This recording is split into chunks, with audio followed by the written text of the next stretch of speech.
my name is Emily Ford from the Refuge Student Ministries, and today I'm here to talk about the identity problem that I feel that we have as young people. So constantly, all the time, we are identified either by what people say, or what we say to ourselves, or even by our circumstances, our problems, our issues, our mistakes. And so a couple stories in the Bible that relate to this problem one is found in John chapter 4. This is when Jesus, he goes to the well and he talks to this Samaritan woman. And one thing that's interesting about this is that in this time period, it was very abnormal for women to be by themselves, especially out by a well. Typically they would come in groups, but this woman, she was alone. And the reason she was alone was because she was shamed in that society. Her mistakes, her past of having multiple husbands had made her an uncredible person and an undesirable person to be around. And so she was alone.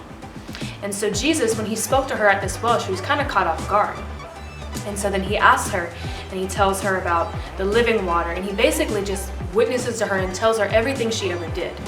And so because of that caused her to go and tell everybody about it. And one thing is that, do you really think that she even believed herself that she was a credible source? That anybody was going to listen to the things that she had to say? Because she had all this dirt on her, she had all this baggage on her. Nobody was going to trust what she had to say.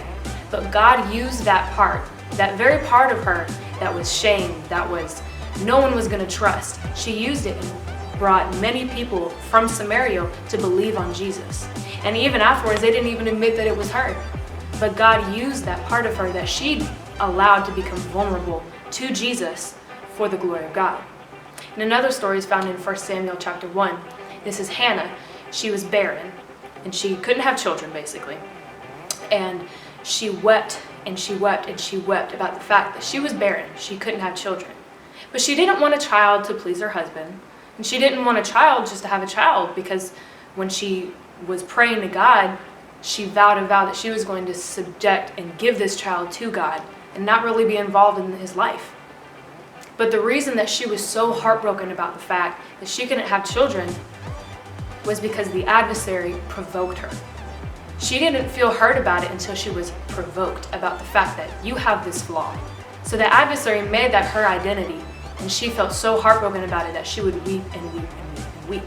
Until finally she decided to give of herself to God simply just to have this victory. And so that's just to say that when we allow ourselves to become vulnerable, the very, very most painful part of us to become vulnerable, God will not abuse that. God will not use it for ill things. And when we try to use it for our own things, we either hide it and it goes for wrong. We see countless people dying every day because they didn't give their life to something meaningful. But when we have something that is hurt and we make it vulnerable to God, he will use it for glory no matter what.